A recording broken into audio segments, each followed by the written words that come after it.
2, 3, testing, 1, 2, 3.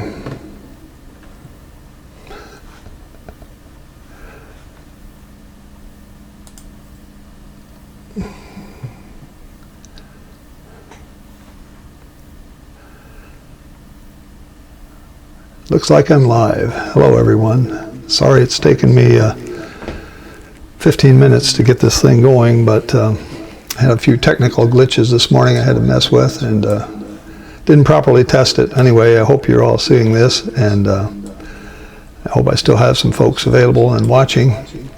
Anyways, I'm coming to you from my studio, and I have my, you can see in the background, I have my easel set up and colors on it ready to go. And I want to sort of before I do anything, I want to take you through how we're going to paint this painting today and how I arrived at it. So let me show you this painting. This is actually a photograph, it's not the painting. And I have to put my earphones in because I'm getting feedback here. So I'm going to talk to you for a few minutes about this, and then we will go over to the easel and begin working over there. So let's see here. All right.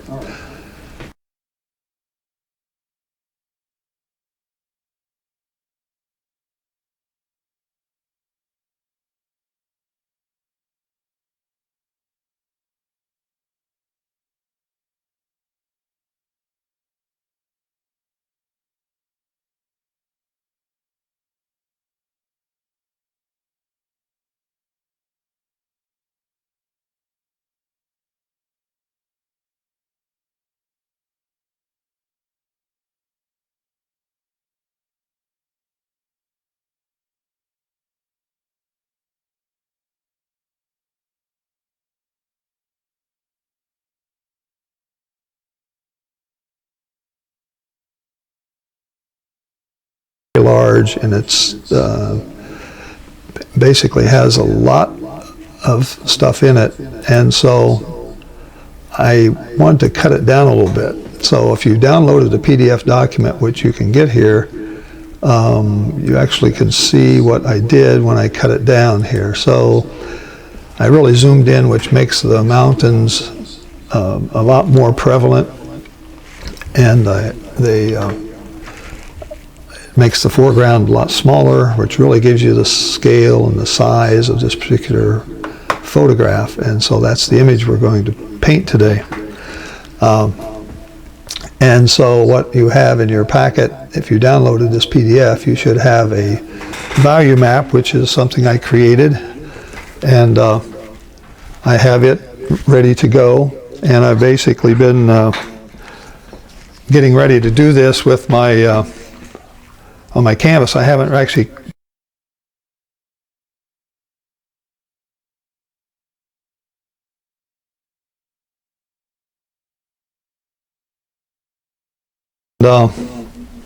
so we're going to go to the next slide here, which is I may not paint this exact value map, but it kind of gives me an idea of what I want to try to do in this painting, and where I want some highlights maybe. And I may not even adhere to that, but it's just a way of getting it into about 3 or 4 values. And then here's a grid. If you have a 11 by 14 canvas, which is what we're going to paint on, the grid is made up of a 5 by 4 matrix, and it basically has the square sizes are about 2 3/4 inches by 2 3/4, and I'll show you in a minute how we do that and put it on the canvas. And there's the sketch with the grid, and I will probably not be using the grid, but I will show you how we can do it. And then there's the sketch as it is by itself. So I think that'll get you started, and you may have already gotten that done already, but if you haven't, take a second or two and try to sketch it up on your canvas. And let me go over to the canvas now, and we will start working from over there. And maybe I'll get rid of this feedback loop that I've got. I hope it doesn't sound too bad. Turn that mic speaker off. There we go. All right. So I have another computer over by my easel, and hopefully it's going to be linked into the same stream here, and hopefully we'll be able to get this thing going. What else did I want to say? Oh, before I leave here, I want to show you the brushes that we're using. And I may not use all these brushes, but we have my Bob Ross brushes, my 1-inch blender, the 3-inch fan, a script liner. Then I have 2 or 3 Dick Blick brushes that I use, filberts and flats, and also a little watercolor brush that I use for some sharp edges. I also show in this picture about 6 or 7 treacle brushes that are made of, those are synthetic mongoose. They are very expensive brushes, so I don't expect you to buy those. But if you want to check out treacle, it's Treckell, I believe is the spelling. You might be able to zoom in on that brush and see. When I get over to the easel, I'll look at it again and tell you what it is. So those are the brushes that we're going to use. I may not use all those brushes. I probably won't use many of the treacle brushes, but I'll certainly use the ones that are the Bob Ross brushes that I've always used. And let's see, I think that's the main things I want to show you today. I want to go back and bring up now my easel and let you see the what we're going to look at here. Okay, so there's my easel. You see my computer beside there. I'm going to take off my earphones and go over to the easel, and we'll start over there and continue this broadcast from the easel. All right, let's see. Put my cell phone up. I had so long trouble getting this thing started that some of you were texting me trying to tell me there was no output or it was offline, and so I apologize for that, but this is my first attempt at this live, and I'm hoping you're seeing everything. I'm going to check out my computer here very quickly and see if I'm getting anything on this particular broadcast. You see here, and see what I got going here. Excuse me. And here we go. All right. Looks like about 6 or 7 watching. I hope I'm going to send you a message by text and say hello everyone, and hopefully you see that. And then if you want to send me a message, you can actually type it in the window and I will see it here. I'll be monitoring my laptop here as I paint, and if you have a question in particular, put the question in capital letters so I know it from some other type of, maybe you're talking to somebody else that's online. But anyway, let's get going, and I want to show you then the canvas. I actually did a little test the other day, and the canvas, as you know, is a gray gesso canvas. I have it covered up right now with my sketch, but my gray gesso, I put it on typically with one of these little brushes that you buy really cheap. They're just a sponge type material, and use the Bob Ross gray gesso, and that works pretty well.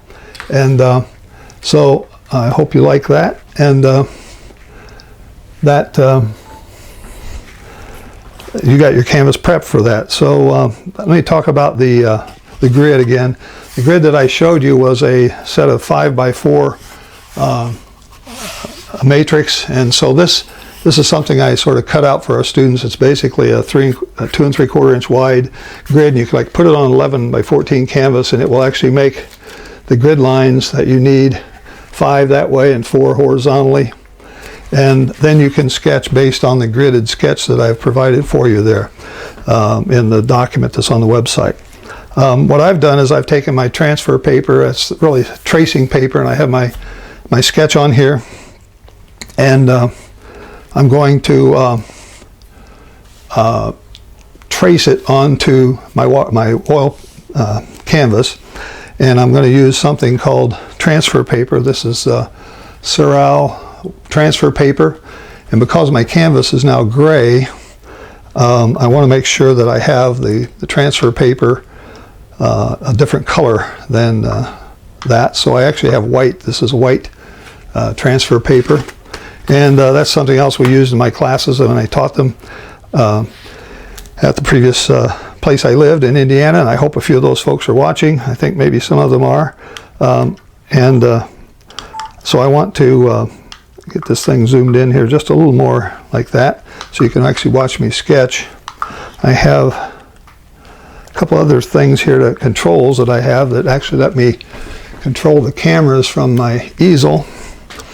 And I can actually move the camera up and down a little bit, and I can, you see there, so I can make sure I get the full view, and then I have my zoom lens that I can zoom in and out. So without any more, let's get going. I see someone says they hear me loud and clear. Wonderful. All right, so this is the sketch part of it, and we're going to just start going over. I'm using a little red ink pen, basically a Blick red pen, that when I go over the tracing paper, it actually then, you can see where you've been, so you don't know, you don't redo areas that you've been already sketched. So I'm going to put in these mountains here in the background, basically going over the pencil lines, trying to don't make straight lines everywhere. Try to make them have some change and something in there that makes it interesting. And if you have straight lines, even though these mountains have a lot of straight lines from a distance that you're looking at it, when you paint them, what you're doing is you're taking a scene that is maybe 5 miles wide and maybe, I don't know, 10, 20 miles away from where I took the photo. And we're trying to put that on 14-inch paper. So I'm trying to condense something that's maybe 5 miles wide and 20 miles away down to this 11 by 14. So what you have to do is make sure that you give some interest in these lines where you have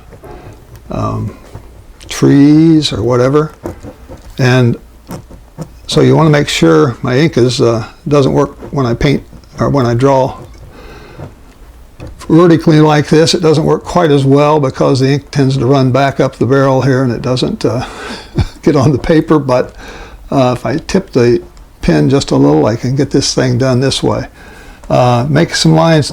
These lines are just to kind of tell me which way the mountain goes. So as I put other things in there, I can actually get some realistic looking mountains. And all the bottom of this mountain has a lot of debris and rock and sandy areas down here like this that fall down. I have, as usual, at the top of my easel, I have my photograph printed out. I have my value map printed out, and I have also my sketch printed out. So I'm just kind of making some areas that were dark or have some shadows in them, something like that. This is a pretty basic painting. So let's just get this thing done here. So I hope you're sketching along with me or have the documents downloaded and have the ability to sketch. If you make those division lines on your canvas, if you want to put the grid on there in pencil or something, just make them 2 3/4 inches vertically and 2 3/4 inches horizontally, and you'll have that grid laid out. And that will help you trace it, not trace it exactly, but at least get most of the quadrants of the painting in the right place, get most of the objects in this painting in the right place. So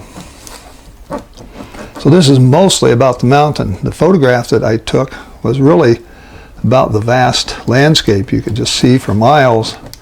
Our cabin was just almost from where I took this photograph, and you could just see these mountains.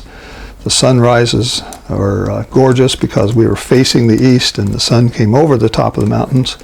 So it was different than seeing a sunset over the back of the mountains. And so it was a beautiful time to try this. And but this is just a lot of mountainous terrain here. And as I zoomed in, I end up making the mountain more the subject of the painting. One of the things I meant to mention to you was, if I looked at the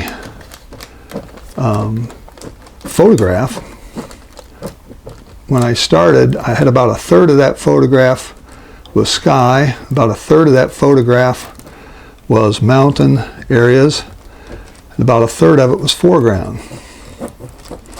So what I've done here is, by taking this, basically zooming in on my on the camera, on the photograph, I've made the mountain larger and made the foreground much smaller. There's a few clouds up here. I'll just throw in some little indicators like that. Okay, so I have, in just a few minutes here, done my sketch, and hopefully you will have done your sketch as well. And now I'm going to take off the tracing paper, and the paper underneath is my transfer paper, and it has a white backing on it, so that hopefully, if it worked right, I'll have some nice white sketch on there. And I don't know how well you can see that through the magic of television here, but can't get this thing off of here. I may just have to tear it. There. All right. So basically, that's one way to do a sketch, and there's at least a couple more. You can just take the photograph and try to sketch from it if you want. You can try to take the grid marker, make yourself a little template like I had here, and put it down and put your grid lines on and follow that if you want, and put those on. Or you can just take a piece of this transfer paper and put it underneath your tracing paper, make a sketch, and put it on that way. So I think that's what I wanted to do here, and I'm going to get going with the painting. I want to go through the paints. They're running all over the place on my easel here, but that's what happens when I have a vertical easel. Now, what you can see is, one of the things on all of my videos, I always actually laid the canvas, the palette, the image of the palette over the painting as I'm painting. And so I have a fancy little device here that lets me actually fade that in, and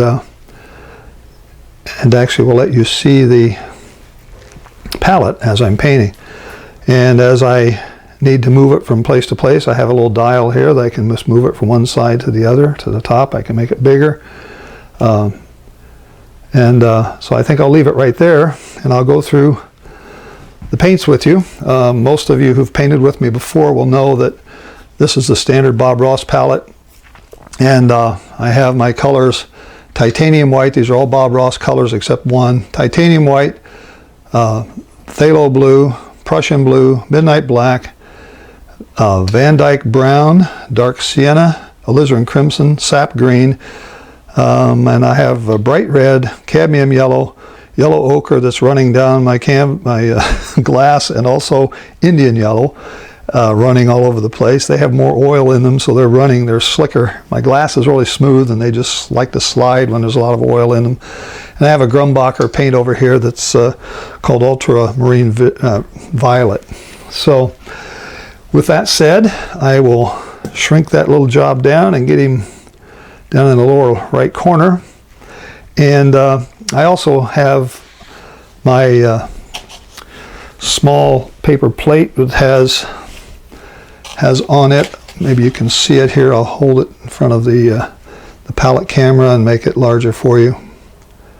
There. I have liquid white, Bob Ross's liquid white, and I also have a little bit of Winsor Newton Liquin, which the liquid white actually helps the paint dry slower. So your painting, when you put liquid white on, will actually slow down the drying time and make it take longer to dry. And the liquid actually makes the paint dry a little bit faster. So some cases I want to make it, I just want to put this on and get a covering on, and I'll put some liquid on. And then other times I want to use the liquid white to make it dry slower. So let's get started. At the top here I have my sky, and I'm going to use just a little bit of this liquid white up here and sort of put it in to get a sort of a base color. Just get some oil on the canvas, if you will. Doesn't have to be liquid white. It could be that liquid, but something to help the paint sort of move around. I've let this gray gesso dry off completely, and it is now very dry. And I'll make sure I have this point of the Tetons. I want it to be pointing to the left instead of to the right, because this is actually a painting that shows that you're looking at the Tetons from the west side, not the east side.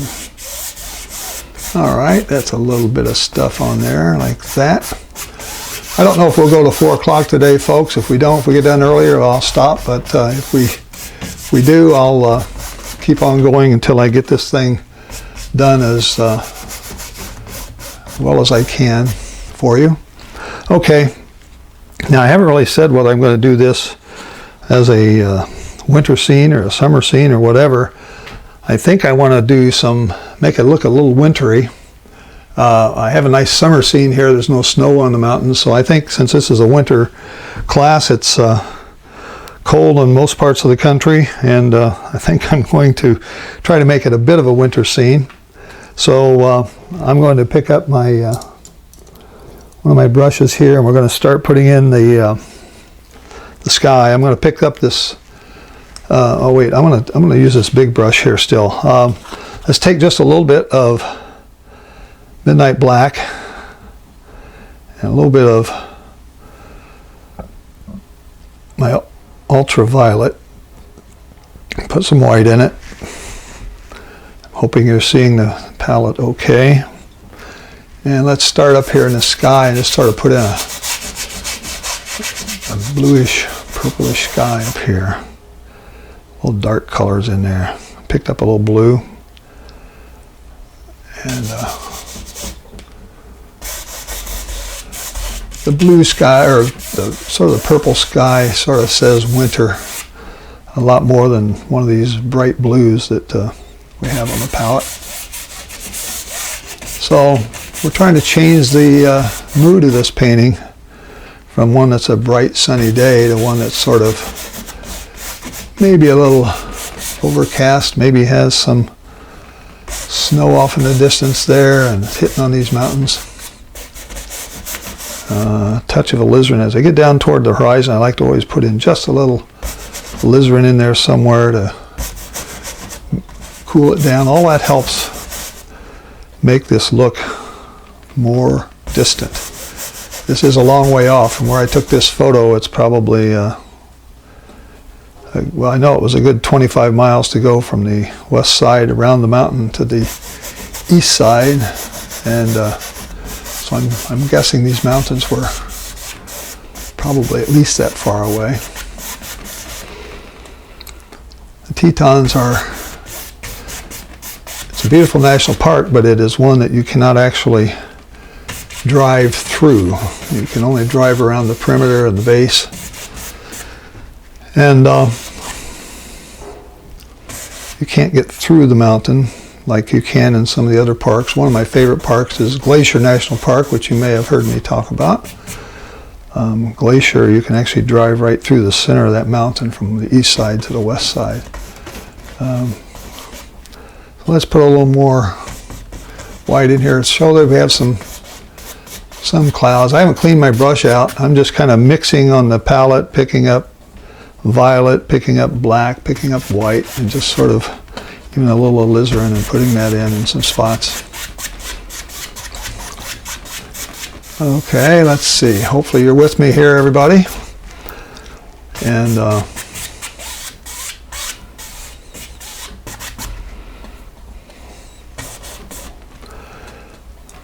I should tell you this class is free. I'm going to try to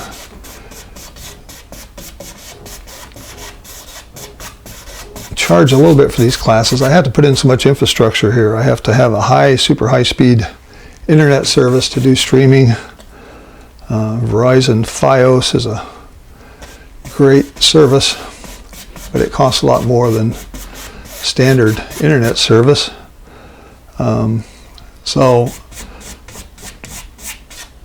I have on my website a place where you can go and spend $10 per class. You can buy one class, two classes, you can buy all the classes, but I intend to do about a total of 9 oil painting classes this year.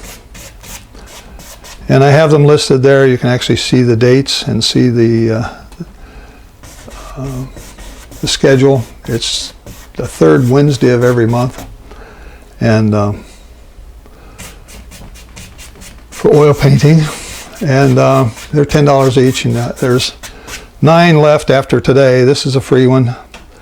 And then I'm going to do a watercolor class as well on the 4th Wednesday on March, June, September, and December. And we'll see how that goes. And if I could get a few of you to buy some classes, it would certainly help defray my costs a little bit. But I don't intend to stop putting out other videos. I have a lot of free videos that I can put out, that I put out all the time anyway. I'm not going to stop that, but these paint-alongs that are live are really meant to be much longer and get a lot more detail, maybe get into some more tips than I would normally get into here. We'll take a little more time instead of trying to get done in an hour or maybe in a couple hours. Some of my videos are a couple hours long. The worst one, the longest maybe a couple hours long. So I'm picking up some browns here, a little bit of browns. I got to get something that's darker than the sky. I'm using a filbert now, number 10 filbert. And I want this to sort of have this left-leaning flavor, if you will. Pick up some lavender in there.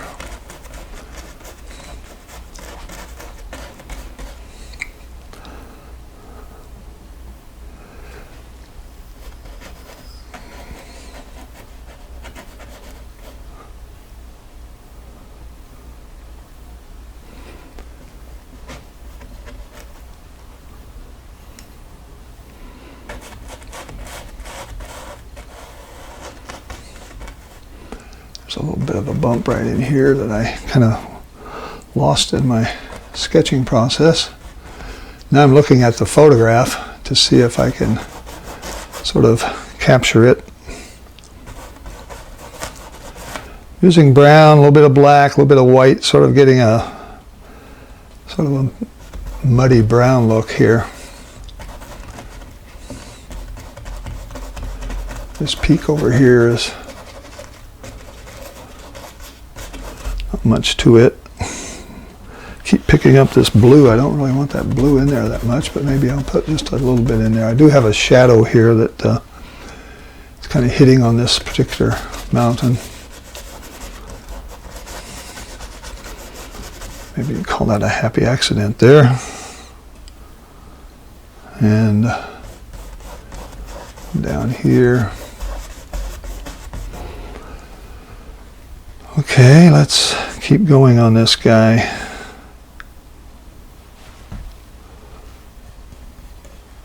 A bit darker in here.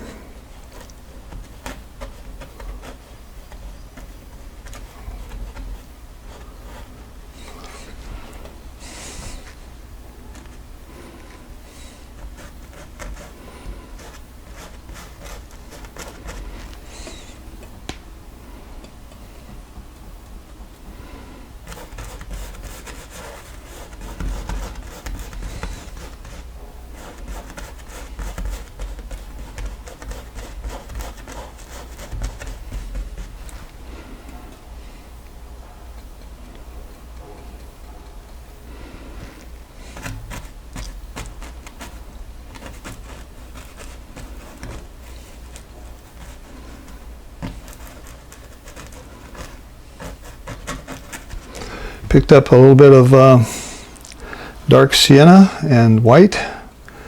Got myself a nice little light brown here.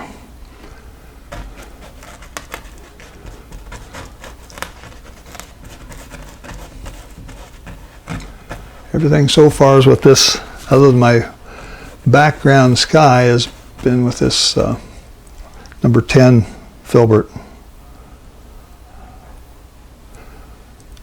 And we'll see how we're doing over here. More paint. The thing I've been trying to do is make myself put more paint on the canvas. I've always felt like I skimped on paint. And I know that's one of the beauties of oil painting, is to have good definition of paint on the canvas. All right, I'm sort of just laying in here these mountains in the distance and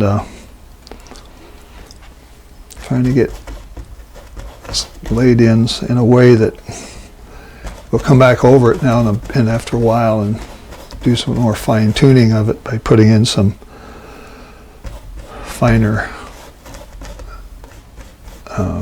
shadows and indentations. A lot of this in this area is even lighter,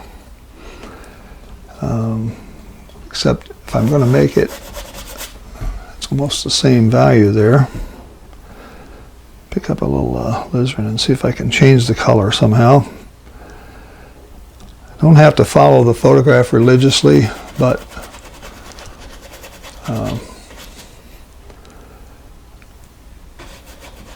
we do have something called an artistic license. And if you can use your artistic license, you will find that you can really make photographs sing.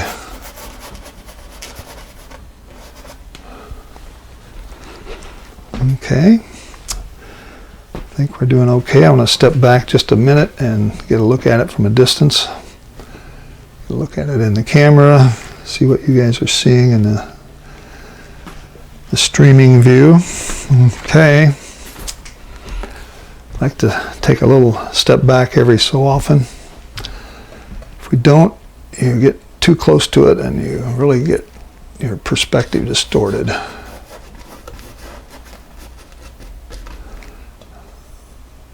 Pick up all of this lavender here.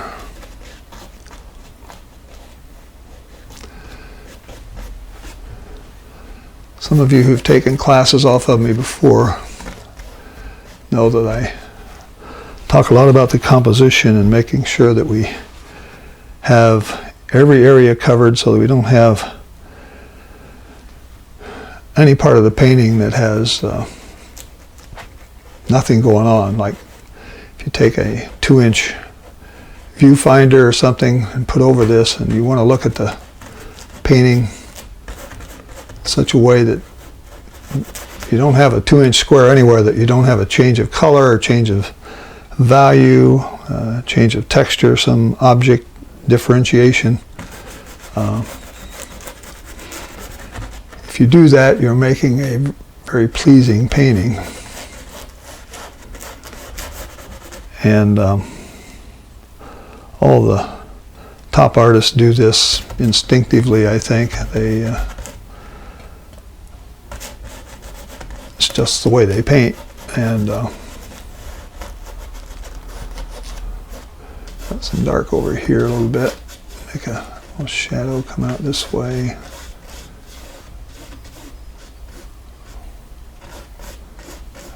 Whoops, there. Something like that.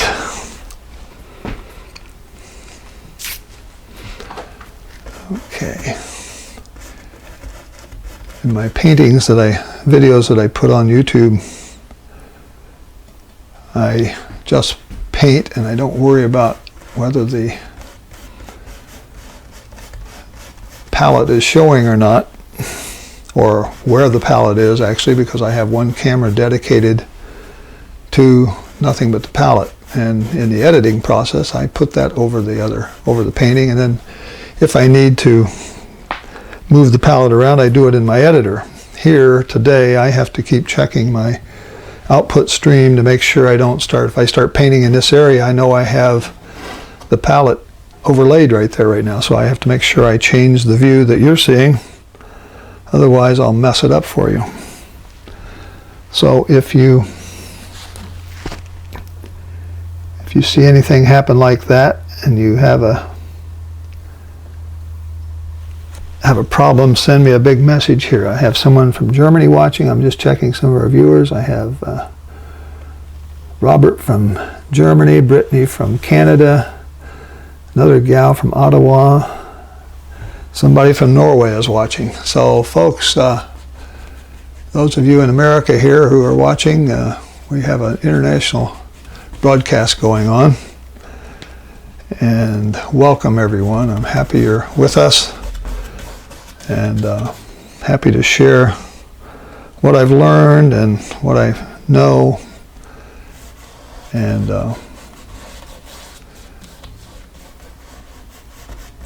it's so much fun to be able to do this live, and particularly do it from my studio. I don't have to get out and go somewhere to teach a class. I can just do it right here. So, wonderful. All right, let's put a little more of this mountain in over here. There's a colors change, which help give you the differences in the lay of the land, if you will. Maybe there's a little bit, I want to say there's a little bit of yellow or ochre in there maybe. Pick a little ochre up. Start getting some other colors in here. It might be a little strong, but I can lay down a color here and sort of come back and tone it down if it's too strong.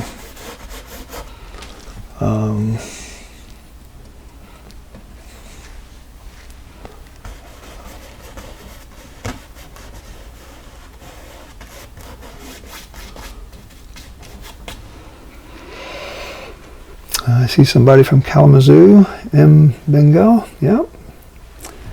And somebody else thanks me for sending live. I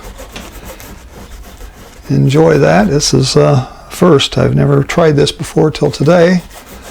I did a couple of tests, lousy tests. Actually, I had tests where I lost my sound and all kinds of technical glitches. So my art studio looks more like a TV studio than it does an art studio right now. But that is what you have to do when you're trying to stream live video. You have to get the technology in place. I'm going to flip my, there, let's see, maybe I'll put it over there. Okay, there we go. So you should see my palette up in the upper right quadrant now instead of the lower right, because I'm starting to paint down that way a little bit on both sides. If you notice my brush strokes here, folks, this is an excellent way to tell the viewer what the land looks like. If I had vertical strokes, you'd think that was a big steep cliff. By making them at this angle and you see brush strokes in there going that way, it tells you that this is a lower plateau of the mountain. It's actually coming toward us and they're flattening out. So part of the optical illusion we're creating here, which is what painting really is, we're trying to make something three-dimensional out of something two-dimensional. When we take a photograph, we have a two-dimensional photograph, and we try to make something three-dimensional out of it. So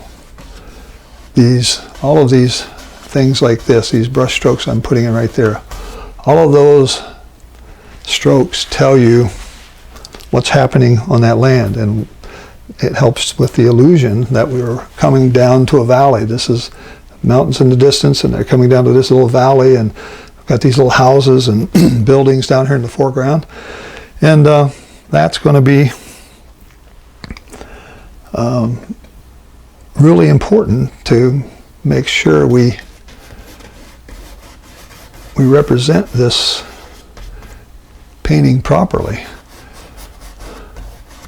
Otherwise, we end up with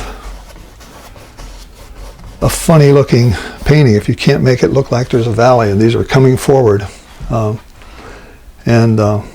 am just changing now, pretty much changing the values as we come forward, making them distinct from whatever's behind them. So hopefully you can see that enough, and it makes these things believable, that there's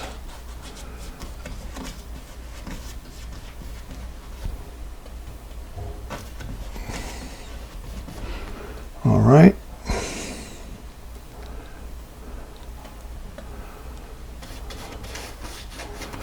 We're here, we got some dark. Actually, I think I want to put just a little bit of green in here. I'm going to put some, come back and put some snow and some valleys and sort of more definition back there, but I want to start putting in a little bit of green here. These things go way down into a valley here, and then there's another, sort of comes up this way. And there's actually clouds are making this, giving it a different color and giving it some shadow. Clouds are overhead. This is a kind of a sunny day, although I've toned it down a lot from what the photograph looks like. It's not a bright sunny day there. Let's see here. All right, let's start looking at some of the. Still haven't cleaned my brush, folks. I've wiped it out a couple times on paper towel, but I have not actually washed it out or cleaned it out. All right, we'll start getting in something a little bit more like this, maybe.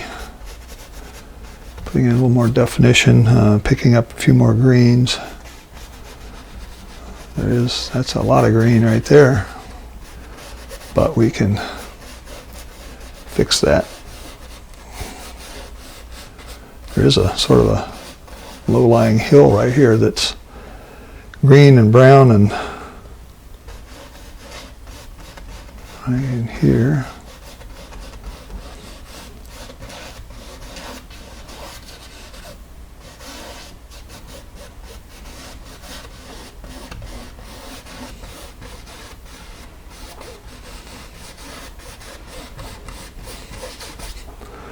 Tone that green down a little bit. All right, here's the question of the day. I have a lot of green. If I want to tone that green down to make it less bright, what should I do?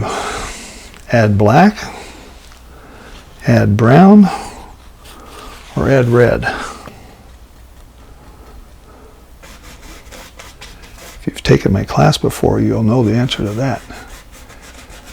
When you need to gray anything down, any color, any hue, you want to make it grayer and duller, not quite as bright, what you do is pick up the color that's the complement on the color wheel. The complement is the color that's right straight across from it. So in the case of green, the color that's straight across from it is sort of a reddish orange. So if I want to tone that green down, putting red and green together will make a gray, because they're opposites of the color wheel. And watch this sort of take on a different tone now. I can just sort of gray that down by putting a little bit of red in there.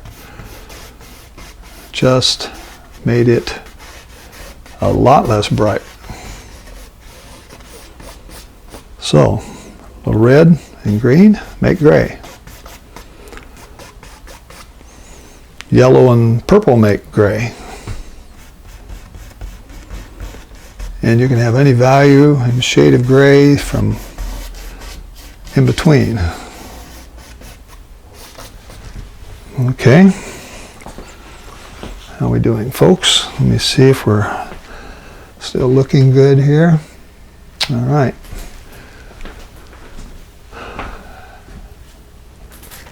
Mountain. All right, so these fields now, these areas are more flattened out. They're even flatter in some cases than the stuff behind it back there. So I'm going to put in just a little more of some dark strokes to help delineate this. I don't have any trees back there yet. I'm going to come back and put in some trees. And I'm just sort of covering a lot of this canvas now with my blocking in stage, you might call it.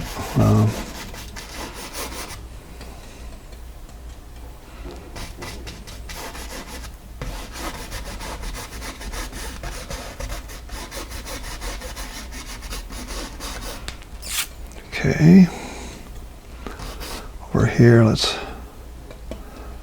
pick up something a little lighter and see the contrasting colors, something light with something dark behind it, followed with something dark in front of it, starts giving you depth. It's a layer of depth. So each of those things are done on purpose to help you see the depth. All right, I'm getting down toward the foreground here. This actual foreground is, most of it's out of the painting, or out of the view of the sketch anyway. I actually zoomed in and cut a lot of it off, but I have a little bit of canvas left down here, so I'm going to just put in some grays and some foreground in here. This little band across here is going to have some buildings. They're going to be fairly abstract. I'm not going to try to paint detailed buildings, but I want to leave room to make those stand out so we can get the scale of this. Right now, you don't know how big those mountains are. I mean, if you know about the Tetons, you know they're huge mountains, but when you put a building that people typically know the size of in the foreground, and you make it very small and tiny, which is what we're going to do, all of a sudden you have told the viewer how big those mountains really are. So I'm just sort of doing a lot of canvas covering here. One brush, whole canvas.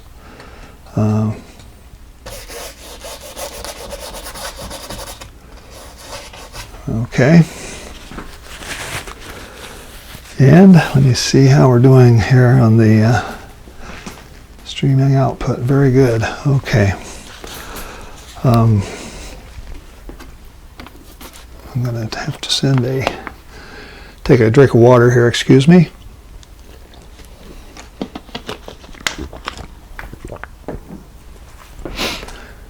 When I talk a lot, my throat gets dry, and see what I can get out of this yellow over here. That's really too bright. Too bright, I think, for this. Probably, yeah, that's a real summery color. I guess there could be a few spots of that bright yellow in there, here and there. One of the things that I want to try to do is I want to try to lead your eye into this painting. I mean, when you look at it, your eye will probably go right up around the center of this area here, maybe. But there are things that painters do to sort of guide your eye so that it can sort of take you into the painting, and the colors and the atmospheric perspective and the size difference all help make that work. Okay, I'm cleaning out this brush for the first time here with thinner. I use a little Bob Ross thinner. Any kind of odorless thinner will work. I think there's a lot of odorless products out there now because a lot of people really don't like the smell of turpentine anymore.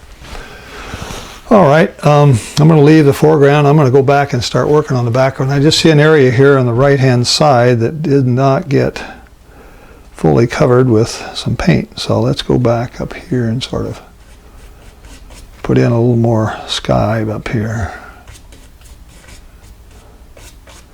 This area. I think I might have thought that there was another mountain or something back there, but there really wasn't. There we go. See if I can blend that into that mountain. These mountains can have sort of a crisp line to them because they are very distinctive. And one way to get sharp edges is not with a bristle brush like this, but I use this watercolor brush. It's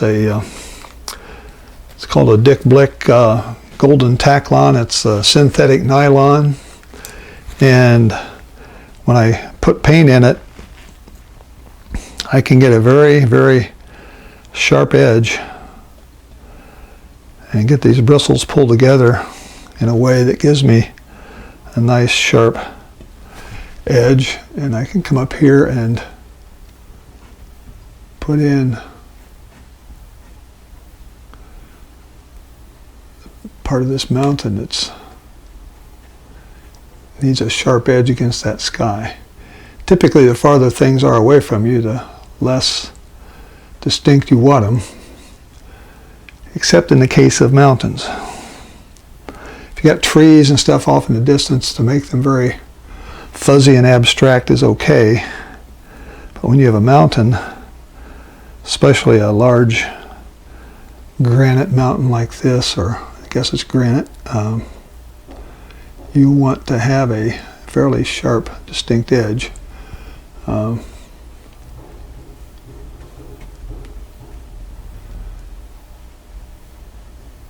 So that's what I'm trying to do here, give myself a nice distinct edge with this fine sharp edge watercolor brush.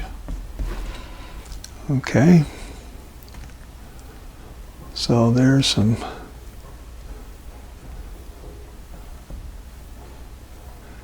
a little more distinctive. Some of these things have a distinctive look that you have to try to copy as much as possible, or you lose the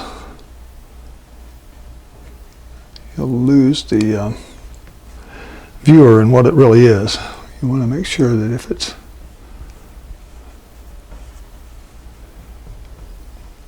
a mountain that has a definite profile, something like this, that you portray that properly.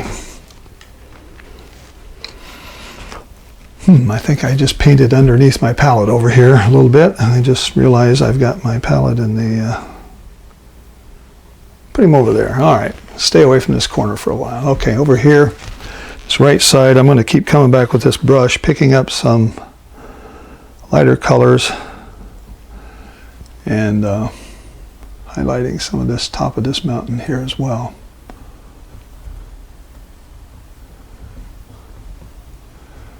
So I'm putting in again almost another base coat, if you will.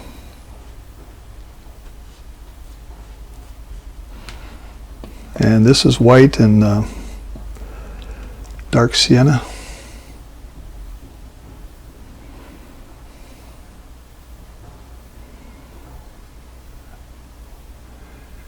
I'm going to figure out where some snow goes after a while. This is a shadow that's in there.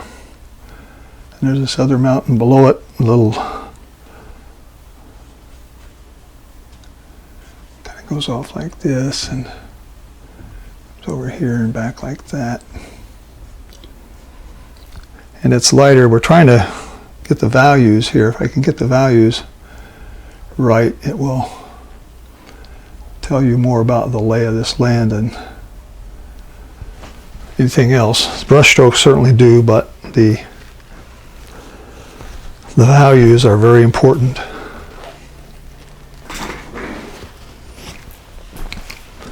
Okay, we've been going for almost an hour, not quite.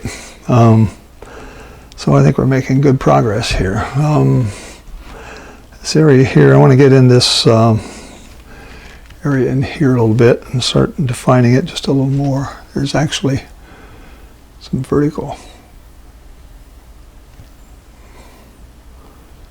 pulls down like this a lot. Even over here.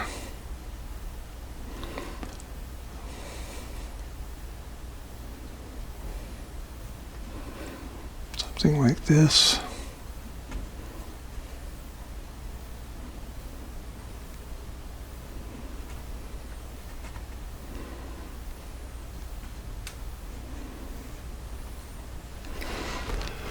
Okay.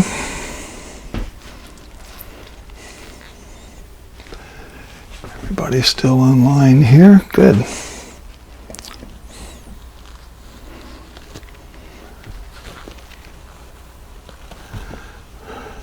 See, Michael just caught up with us. Hi, Michael Schlee. He was having trouble this morning getting on and getting everything, so it looks like he made it.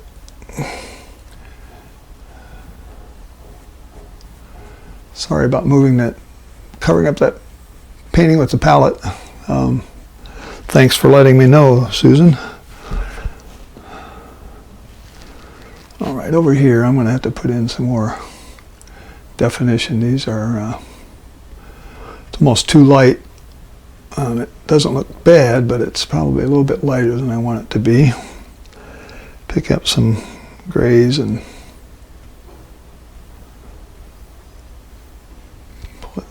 pull down some darks.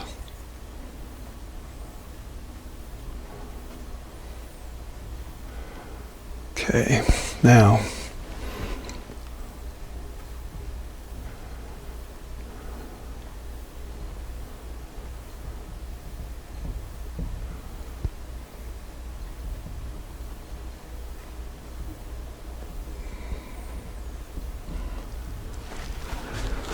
okay.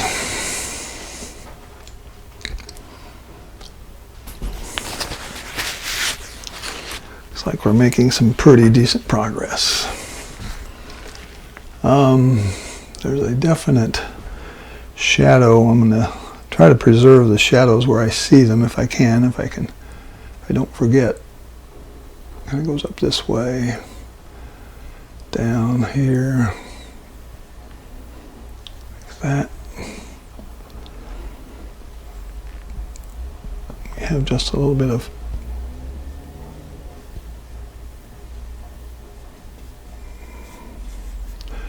my drawing's all gone by now, folks, so I'm having to work from either the sketch or the actual photograph.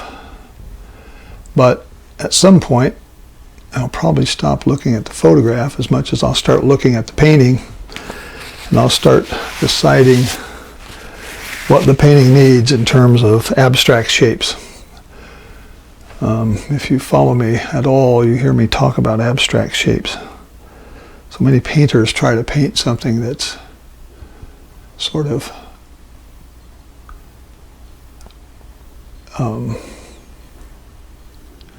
rectangular or squared off. The left brain takes over and causes you to make things in angles that maybe look right, maybe are even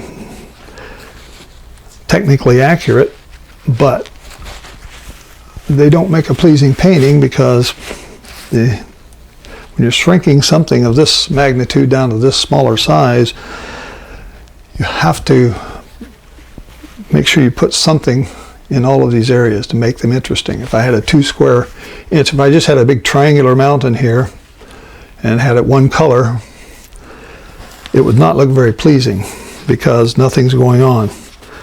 And that's one of the things that you'll hear me talk about very often is the getting rid of abstract shapes. You don't want triangles, you don't want circles, you don't want squares. Rectangles are better than squares, but an abstract shape that's in a rectangular orientation is even better than a rectangle. A circular object that has ins and outs and undulations in it is much more pleasing than a circle. So I think that's one of the things that I've learned over the last few years as I've continued my study, and I hope to bring those kind of things to you in these classes that I'm learning from other artists as I study them and as I learn how to improve my paintings. Okay, let's see, let's get back here and see if we can do something. This one area here is really a lot lighter than I have it. I have it pretty dark right now, right in here. That's about the color there. But as I mix it with the color beneath it, it starts turning back to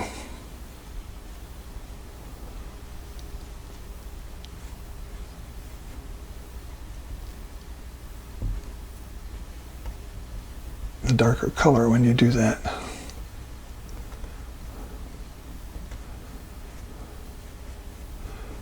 So I'm just putting in another layer here of mountain and trying to get it to look a little more distinctive.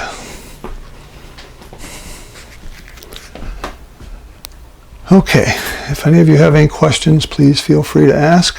Type in your questions and put them in all caps, and I will hopefully see them and hopefully have an answer.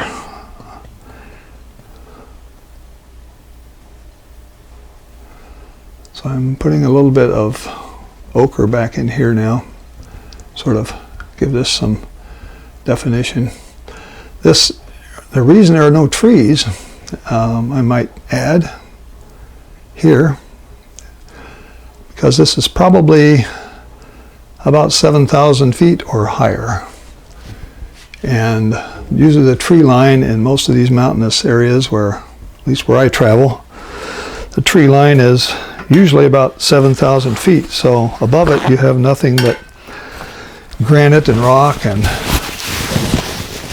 not much else. You start getting a little scrub grass and things as you come down, and then as you get down below 7,000 feet or so, you start picking up more specific trees. So we may start putting in some little dots of dark bluish green back there to represent some trees. But right now I want to just keep on these sets of mountains that just sort of come toward us.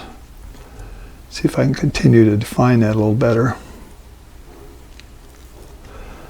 And make sure I'm getting plenty of paint on the canvas. This sort of all blends here. Over here it starts picking up almost the same color over here. I really got the color off. Comes up here about like this. Tapers off like that.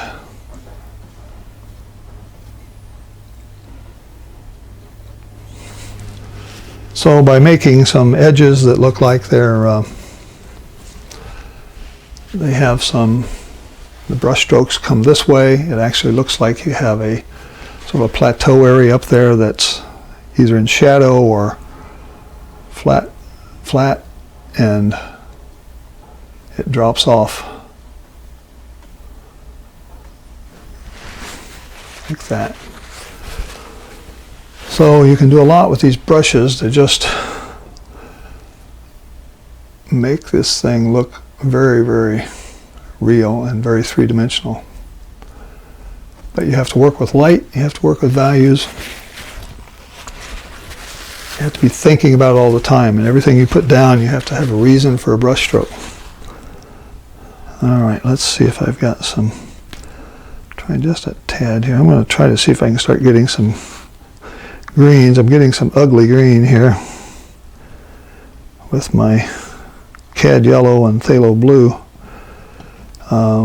Probably need a little more blue in it to darken it up, and then throw a little of the lavender in there, or the violet in there. Okay, so if I get some things that start looking like little trees or tree lines out here, I'm just barely touching. You can sort of make these. It could either be grasses or it could be a whole string of trees or something very, very small. Very tiny back in here. I think I need more ochre in there.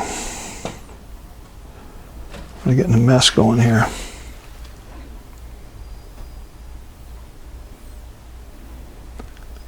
So these things all just sort of flow down the mountain and grow in random patterns.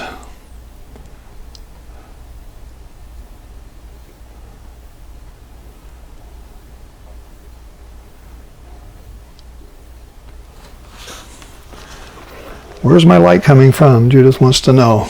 Well, that's a good question. Right now in the photograph, the light is sort of coming from the right-hand side, and it's making some shadows.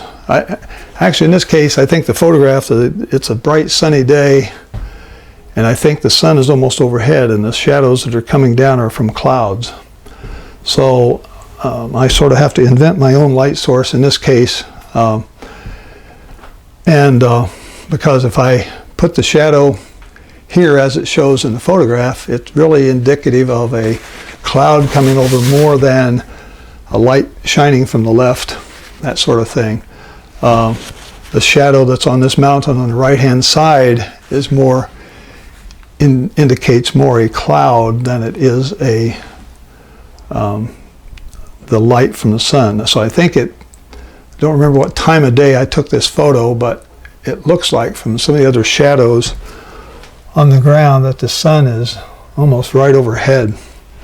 So that any shadows that we see are really a result of clouds. So we can make our own sun. We could, in this case, I know the sun travels east to west. That way behind the mountain is east. Where I'm looking at it, I'm in the west. So if it's early morning, I have to make that mountain in silhouette. And that's always an odd painting.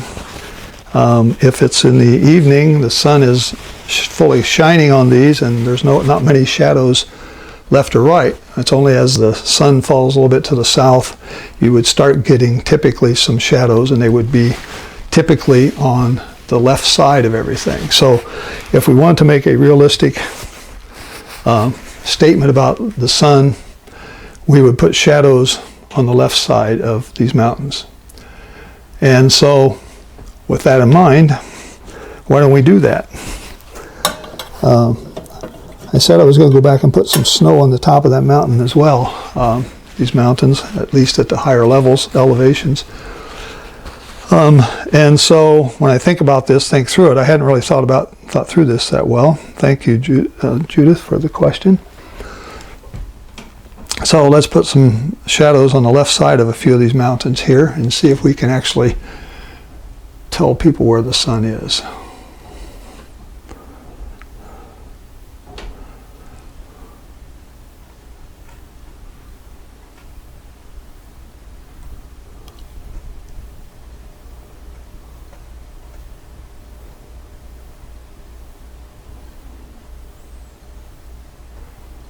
This might be in shadow of that mountain above it.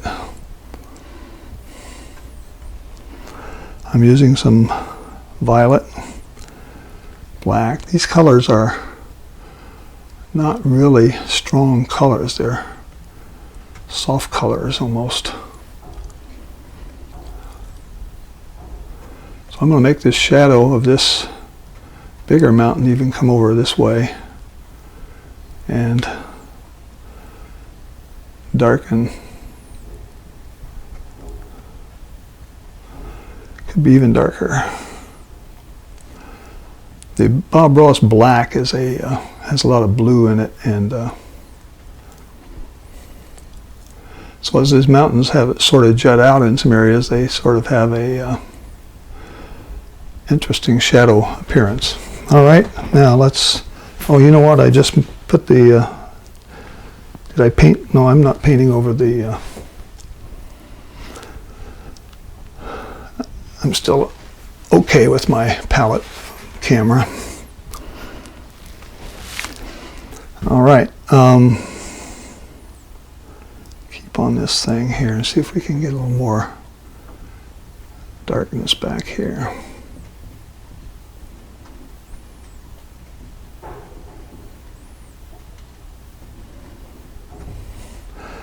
So if that's the case, we could have mountains here that are actually getting some sun coming from the left, and mountains getting some shadow behind them here from other mountains.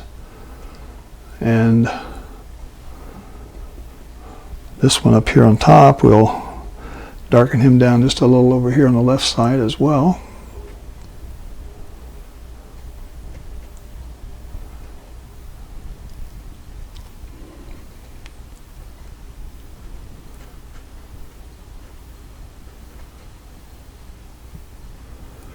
why did I make this little bump in this mountain right here? Anywhere there's a straight line in your painting, the eye travels it and it will go zip, zip, zip, zip, and off the page. So everywhere you can take a straight line and put some sort of a bump in it, it makes a better painting. It's a better composition. Slows the eye down. The people have to wander. Their eye has to go around this bump, or it has to go around this dip, or whatever you put in here. And all of a sudden you have a more pleasing painting. Okay. All right. Now, does that look like more light is coming? Yes, it does. Looks like this large peak is casting a shadow over here, and there's some sun hitting on the other side. So let's duplicate that whole idea and put some more shadow here. Let's pick up the similar colors. I'm picking up some browns and blacks. So let's kind of see if we can kind of put those in over here. Leave a little highlight there. Doesn't hurt.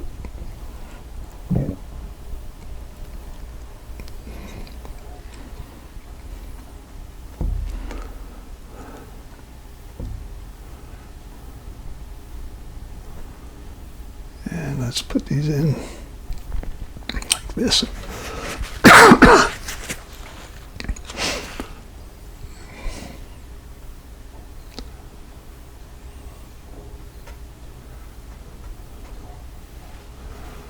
Okay. And another area over here on this mountain. This mountain just looks like almost like a triangle.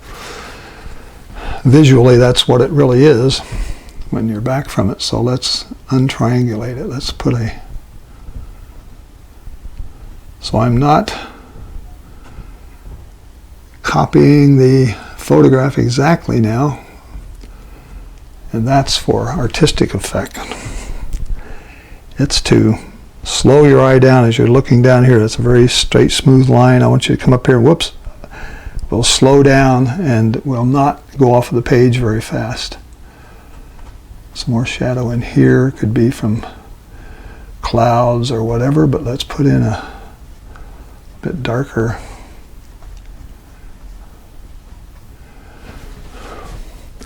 Now you can, as you do this painting with me, if you want to post your paintings, you can go to that new website I created called artcreatorstv.com and post something. Post a photo. Ask me more questions. And I'm going to start using that. That's where I want to put the finished videos from these classes, and let people actually download the full video from the class. I probably am not going to do a lot of editing to that video. I'll leave it pretty much as we had it in class, but I may put a, depends on, I'll go through it and see what it looks like, and we may put some sort of a couple things on there if it helps improve the quality of what you're getting. But artcreatorstv.com is where I'm going to start putting things. It's so much easier to edit than my old website. It's a website that's based on a product called WordPress, which is basically a blogging software which allows people to like join as members, and you can sign in and sign up and register, and then you can post comments, and we don't have to use Facebook or something like that where everybody else sees your stuff. If you don't want to do that, you can just put it on this site, and I can give you some critiques, I can give you some suggestions. And so if you're interested in doing that, please feel free.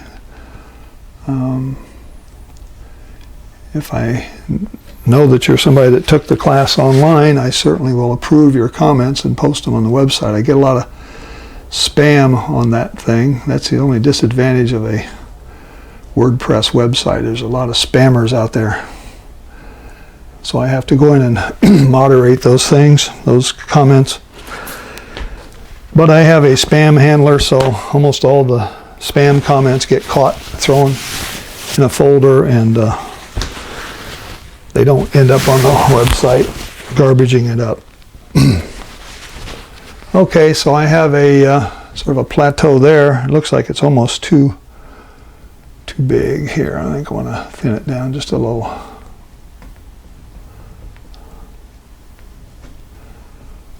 Okay. Now, all right, we're getting some nice looking mountains there, I'd say. Got some depth. We show the valley. Show them coming down the middle ground. We've been going about an hour and 15 minutes, I guess, since I started.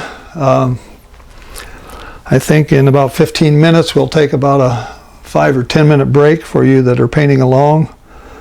To go get a cup of coffee or whatever break you might need, and we'll come back and finish this job off.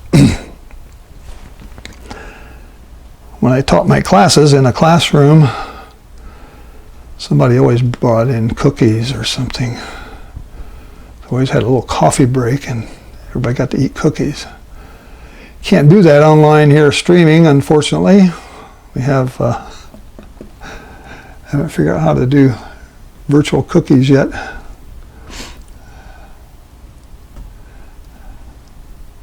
Trying to get this to look right. It's kind of odd looking right there. I don't quite like the look of it, but that's.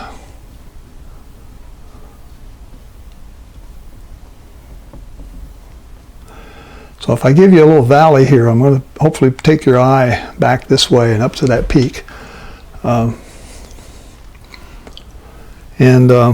think we've got, the only problem I got with the light now is that the top of this is darker and the side isn't showing any shadows. So I think I'm going to have to fix that, or it's going to make my light look incorrect. So maybe I can just pull down some spots like that and it won't look terrible. Won't look like I didn't know what I was doing. Take a little bit of light, maybe lighten this up just a little in some areas here.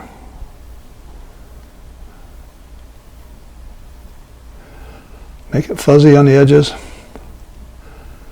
There's a theory about painting that you don't want to have a lot of interest around the perimeter. You want to save yourself a little border, maybe an inch or 2 inches, depending on the size of your painting, that you want to leave in sort of an abstract and blurry state, if you will. And you'll see me do that a lot. I'll leave things on the edges and the bottoms in sort of a unfinished state or very impressionistic or abstract state. And all of that is to help keep the eye focused in the center of the painting rather than having a really beautifully, perfectly executed tree over here on this side. It'll take your eye right to it, and that's not what you want. You want the eye to go into the painting, drift around in here, wander around. People think about hiking back into these mountains, that sort of thing. And you can't do that if you put interesting objects on the perimeter of your painting, or too much detail on the perimeter of your painting. In here we're going to have some more grassy things. Sort of spin them in here like this. So I'm just I'm thinking about sort of a valley here, and I'm thinking about how that land is going to lay. And whatever those are, whether they're trees or sagebrush or who knows what they are out there, they do have a limit in terms of where they're available to be because of the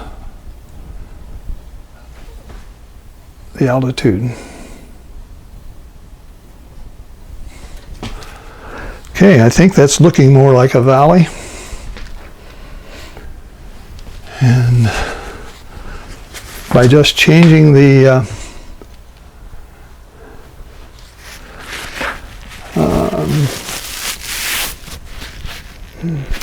Michael says he's receiving a double audio feed. One lags behind the other about 2 minutes. I'm thinking maybe you have two browsers working. If you're looking at it through a browser, check and make sure that you don't have two feeds coming off. You have sometimes you open things up twice and you get the same feed out of two different browsers or two different browser windows, and that will cause you to get this echo. Worst case, close down all your browsers and go back to YouTube and restart the stream and watch it from there. That's best technical advice I can give you. My technical advice is getting tested here every day with these new methods of streaming. I want to make sure I keep up with as much of it as I can, but I also want to keep painting. I hate to spend all my time working on technical streaming issues and don't get my painting done. I'm not complaining, Michael. Don't misread me. I don't mind helping you at all. It's just that there's a lot of stuff changes in these streaming classes or the streaming technology. I mean, people can stream right from their cell phone, but I can't show you a painting class from my cell phone. So I've had to figure out my own way to do it here, and I don't know anybody that's doing a live streaming class that has video editing with desktop presentation like I showed you a while ago, and a mixture of ways of displaying the canvas and the palette, using picture-in-picture feed and overlaying these things real-time live. That was part of the reason it took me so long to figure out how to do some of the streaming, is because I wanted to make these streams look just like my videos that I put up. And I always overlay this palette on the video, and I had to figure out a piece of technology and buy it. It wasn't software, it's hardware. And so that's one of the reasons why I'd like to charge for these classes. All right, let's see. How we doing? We're in pretty good shape here. I think there's just a... All right, in this area here, I'm going to start putting in some trees. We're going to have some little small trees and some woods that are going to pop up here. That's also going to help define this foreground as we're coming to the foreground.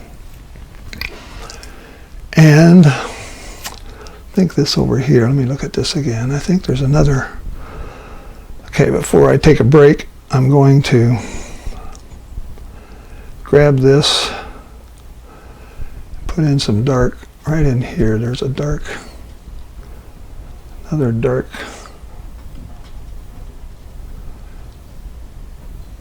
I think it's another part of the mountain here. Get some dark blues. These dark blues help really darken things up.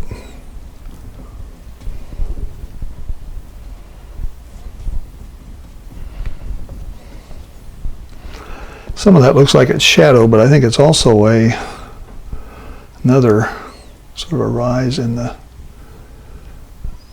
land here.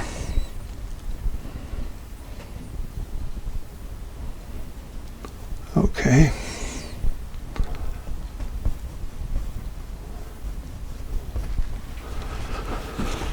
All right, folks. Let us step back. I just hit my camera and knocked it out of the way, I think. I have to reset it. I would like to take a break and So I'll put this screen up and we will start a 15-minute break. Probably won't be 15 minutes, I'd say more like 10, but I have now Eastern time about 20 minutes till 3. And in 10 minutes or so I'll be back and we'll start another session, and we should be able definitely to finish this by 3:30 Eastern time, and definitely by 4 o'clock. So let's take a break and I will be back shortly.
Okay, I think we're going to get ready here in about another minute to start. Just drop my brush. Okay, let's go back to the master screen here.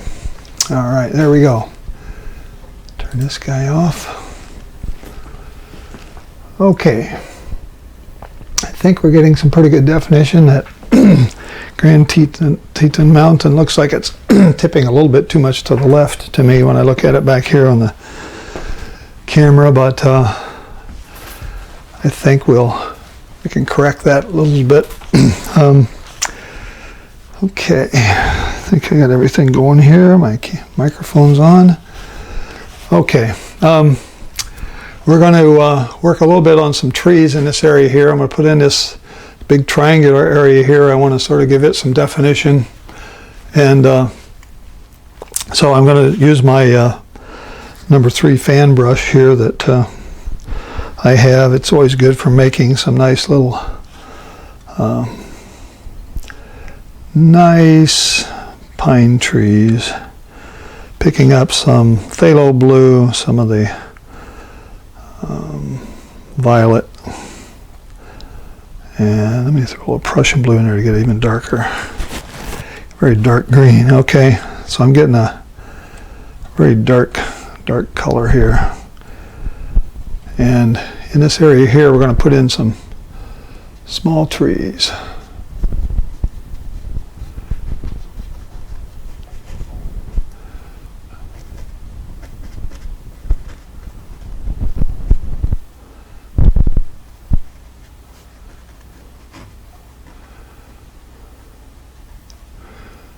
Okay, I think I'm getting into my area where my canvas is covered here. Let's move that thing around.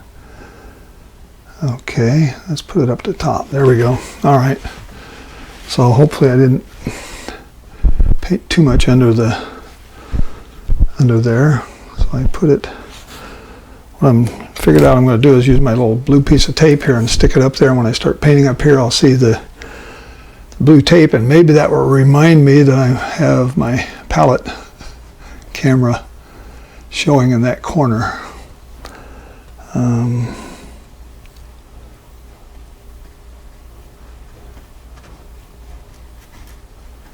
So these are very large trees, but they look very small because we're so far away. So we have a lot of them out here. We have some that are taller than others.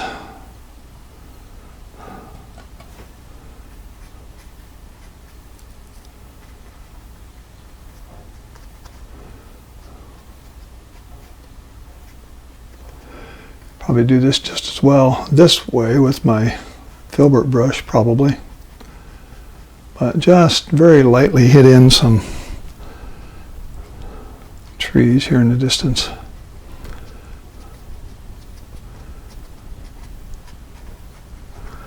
And they sort of they go all over the place here. They sort of dot the landscape all the way back here.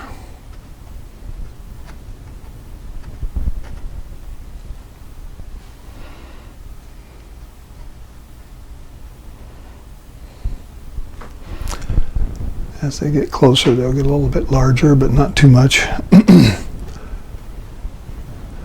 Change the color.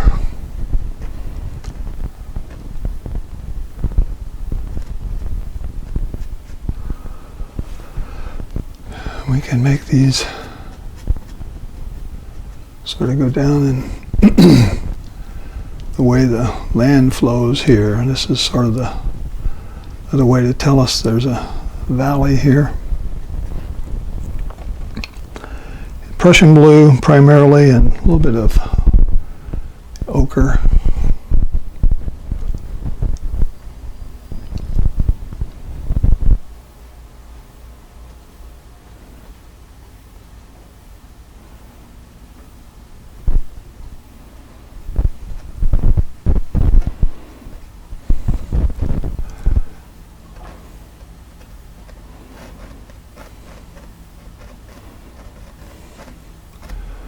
I'm just sort of punching in here. back and hit the tops of some of them. There's even a few in this area here. Let's go back and see if we can get some.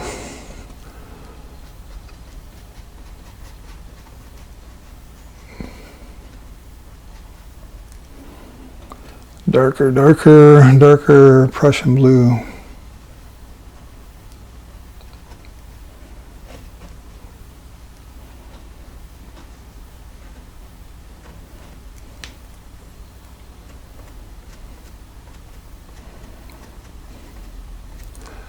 Flicking up a little bit, just sort of pulling up.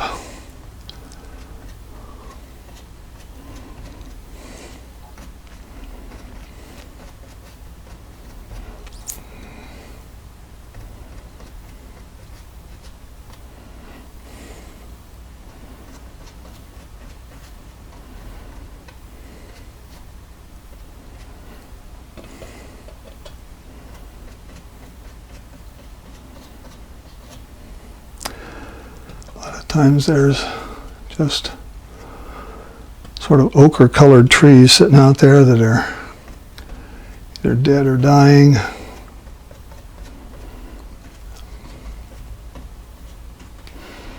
Okay, let's see if that might be enough here. I just put a few more. Step back, take a look, see if that looks like I want it to. Yeah. Nice little dotted trees all over the place. That's there. All this is helping with the perspective that this is a very distant mountains.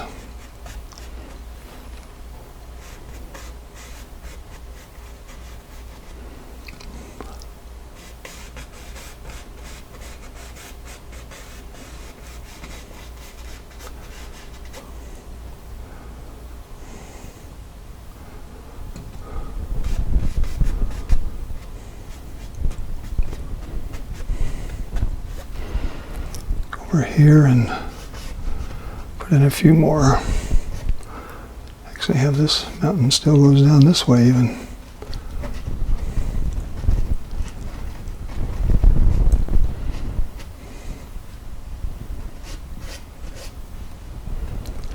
Something like this. And there's a few over here.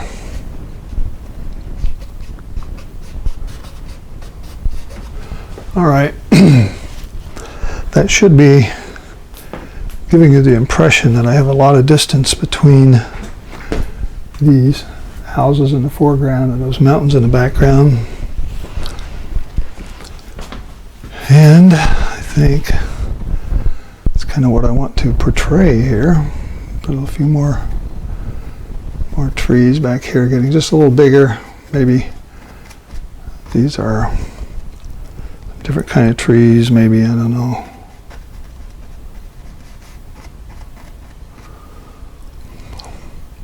Put some red in there, gray it down, gray that green down. How do I do that? Now you know. A little bit of green, red, make gray.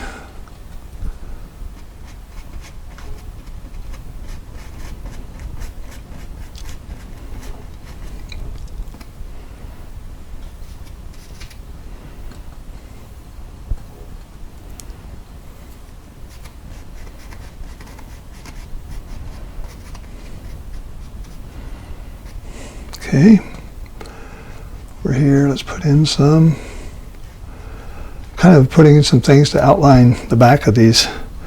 This is like actually it's not a town, it's almost like a little subdivision sitting back here. And it's got tons of little houses, cabins.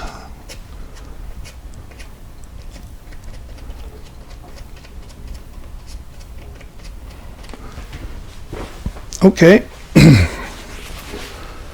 now I think it's time to tackle some of these buildings and more trees and stuff in here in the foreground, getting down to the foreground anyway. So I'm just sticking in some ochre over the top of this to give myself a little more different color in between buildings. Buildings aren't very descriptive either right now. They're sort of kind of hanging out there. Okay. We have some green. I'm going to make this, try to make your eye start in here and go up that way and around is what I'm shooting for. If I can make that happen.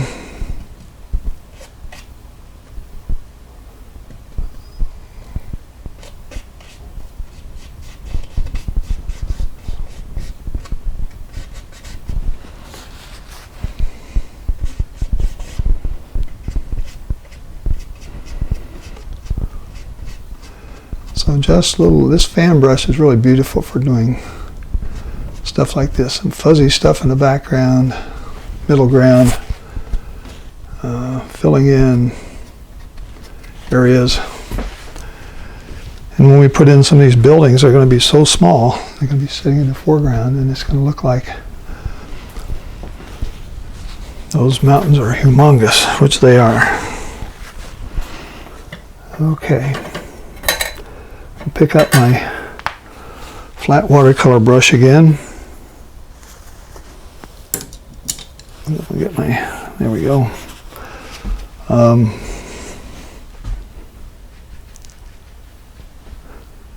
Pick up a bit of liquid here, and we have a number of these houses that are sort of I guess you want to call it a redwood color.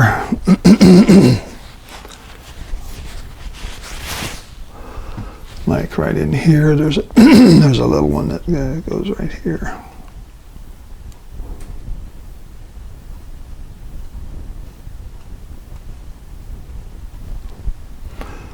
Like this.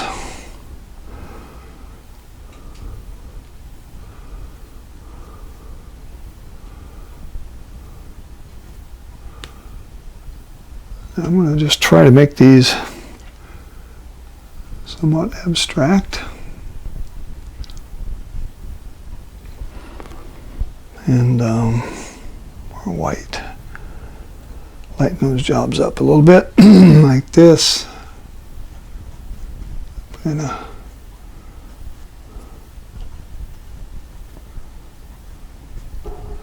something like that, and then there's another set of buildings over here, another roof.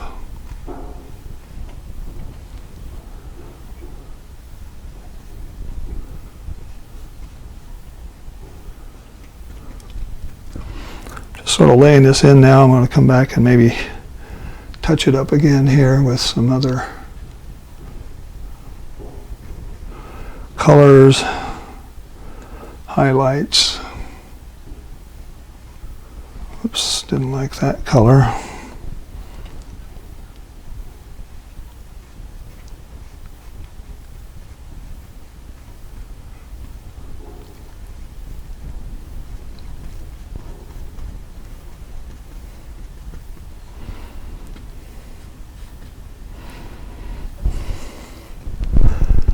Pick up a gray color here. That's not the color I want.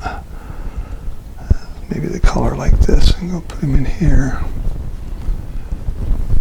Just fill in some of this with some underpainting. We'll come back and sock in some other stuff here.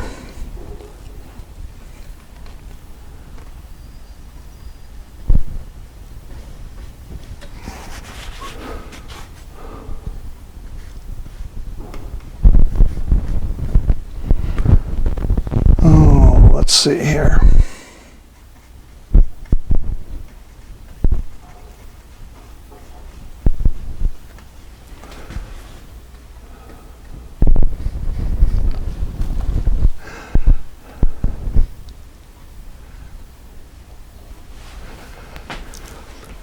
Okay, if I put a lot of detail in those buildings in the foreground, your eye is going to stick on them.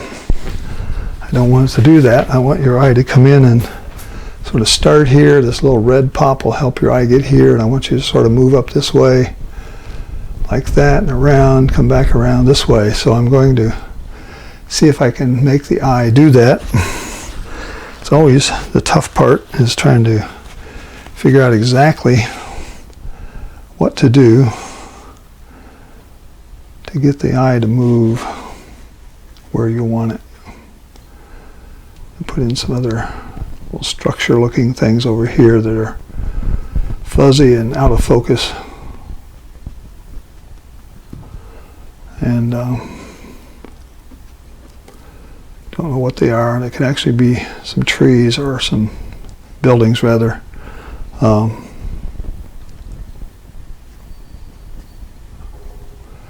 Just abstract shapes. Highlights on the roof, like this, like this. One brush stroke, just make that little slot like that, and all of a sudden you see a little building come to life. Whoops, I just kicked my camera stand. Sorry about that. Ooh, I'll get back over here. There we are. When I step back and look at my outgoing video stream, I stepped on my camera. Okay, so those are just some really nondescript things. They're just sort of like this. All of a sudden you've got nice little buildings. I'm using this watercolor brush, folks, so it's got a lot of sharp edges on it, so I can get these little corners in nicely.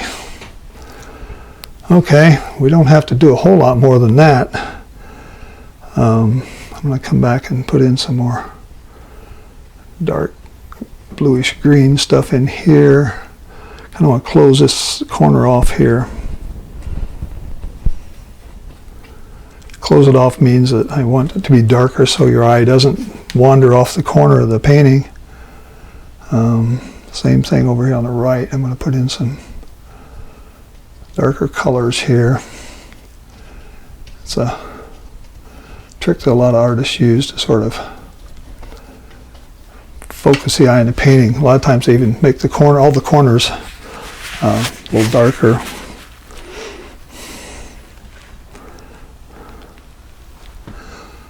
What do we got here? Let's see, get some darks under these buildings maybe. We do have some shadows going on maybe here with the sun hitting a little bit. So something like that helps. All you're trying to do is just make an impressionistic looking thing back there that looks like little buildings and stuff going on. And I think I'm going to come back and even put in a few more trees in there. Get me some, I don't know if this filbert will work best or not. Let's see. Yeah, let's try this guy. Get some Prussian blues and browns, and like in here help define a little bit of this.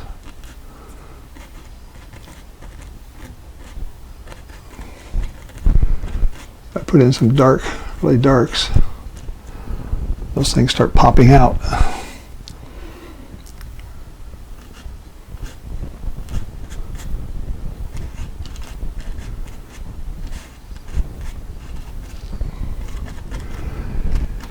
So I'm negative painting right now, which says I'm just painting around this little barn, and I'm making it stand out for you. Okay, that's that one, a little bit over there maybe. Put another set of trees back here, or something like this. Go up and put a little bit larger trees up here maybe that have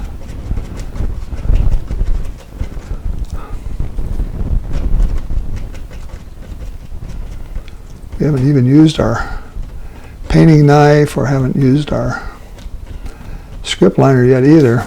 I could put in a few, just a few, if I put in a few little marks that indicate there's some, I don't know, not trees, but windows or doors or something. I don't want to make it overly detailed because I don't want you looking here. Just very, very lightly. Something that makes it look like it's a real building where somebody might live, but it's not so obvious that your eye has to go over there and look at it for a long time. Okay, so I'm trying to leave you a visual path so you can get through as you come here. You can get back in this area. See if I can put a little more of this bright yellow here, which will sort of open it up. Okay. I don't want this to be I don't want it to be a wall, so you can't get through it. You have to be able to, the eye has to be able to get through somewhere. So let's put him through right here.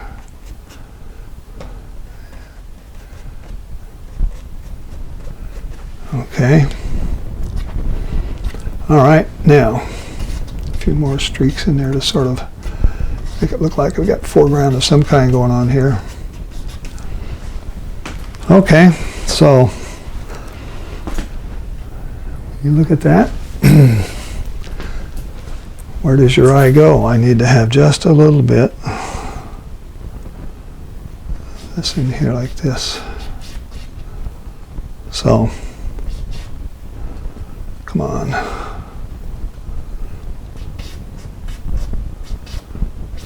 So I'm giving you a sort of a visual pathway here to get into the painting and get back into the middle ground. Get back into the middle background. See here, there's a few more things over here. All right, the only thing I haven't done is put in a little bit of snow on that mountain up there. Let's put a little snow on, see if we can get a little bit of white, white, white. Can't be totally white, but we'll put a little bit of tone it down just a bit with this black, midnight black and white here. And we'll just sort of up here and see if we can get enough paint. You gotta get a lot of paint on the brush. I don't want to have it, I want to be able to just kind of touch it and let it drop off the brush. Right up here.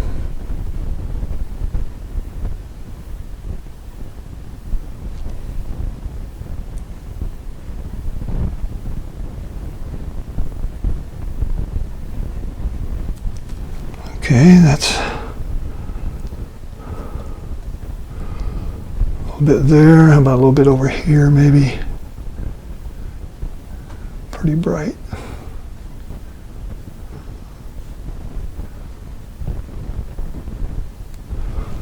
think I'm going to put a little more up here.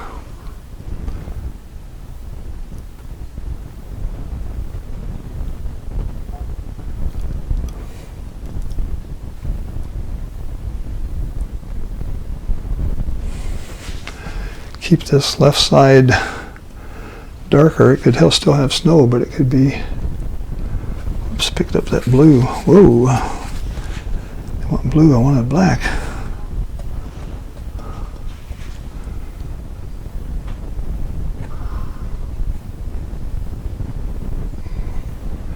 Straighten up that lean just a little bit so it's not quite as obvious.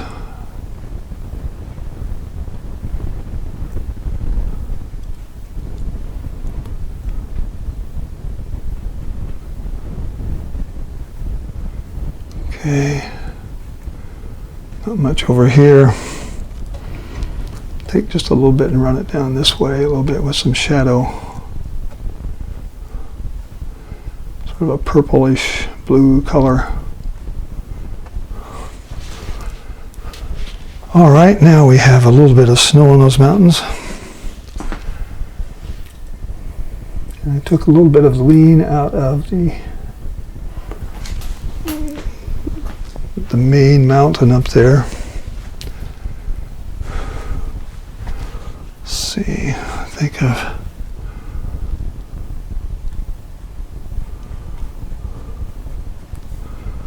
Okay, so let's look at it now. Stand back. Let's analyze.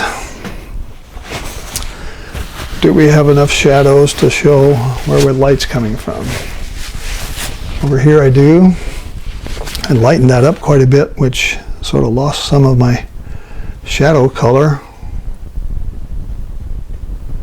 So I lost a little bit of my light value there. Keep it going over here like this.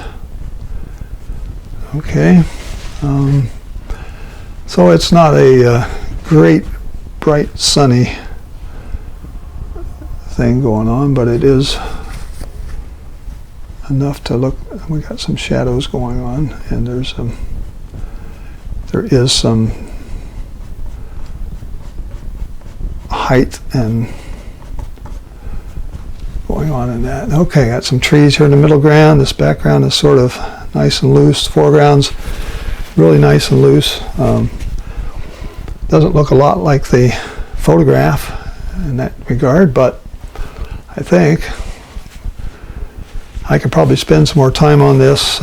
Mostly would be fine-tuning some of the areas that have that could use some more three-dimensional work. Maybe put in some more grasses. I don't know, some things like this to help fill up some of these spaces so you don't have big sections. If you take your 2-inch viewer and you walk around this painting, you see something going on about every 2 inches. You don't see big gaps where there's not a color change or value change or something like that. So that's kind of how I analyze them for composition and how I like to try to paint and like to try to pass on to you. I think we have done quite a bit. I'm going to take my palette off. I actually got my camera all out of whack there when I hit it.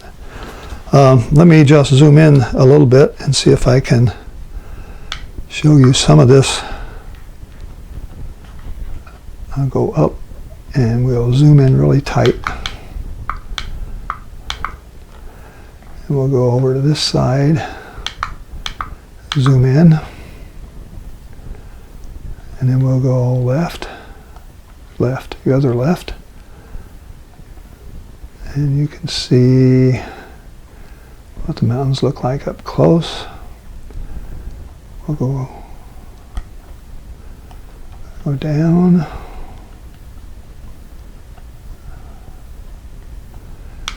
Zoom in a little more. Let's go this way.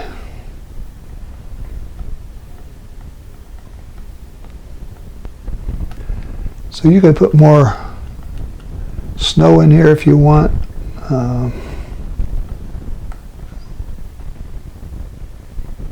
See, my buildings are very nondescript. A few little indicators.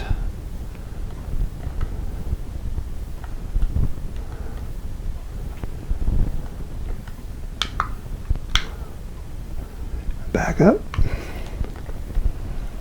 Center it up for you. And with that, I think I will say thank you once again for watching, and thanks for tuning in to my first ever live streaming oil painting class.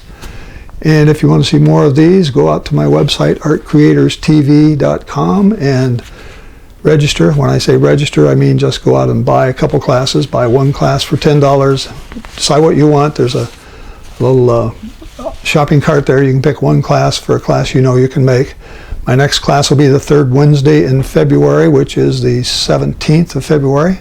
Same time, 1 p.m. to about 4 p.m. We've gone about 3 hours, so we have about an hour leeway of so that we can, if I want to get into something in detail with you, I can. And hopefully you've liked this. I hope you continue to watch me and buy a few paintings or buy a few classes off of me. And till I see you again, it's Larry Hamilton saying so long for now. Goodbye.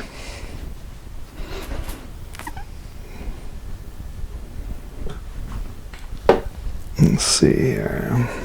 Go to black.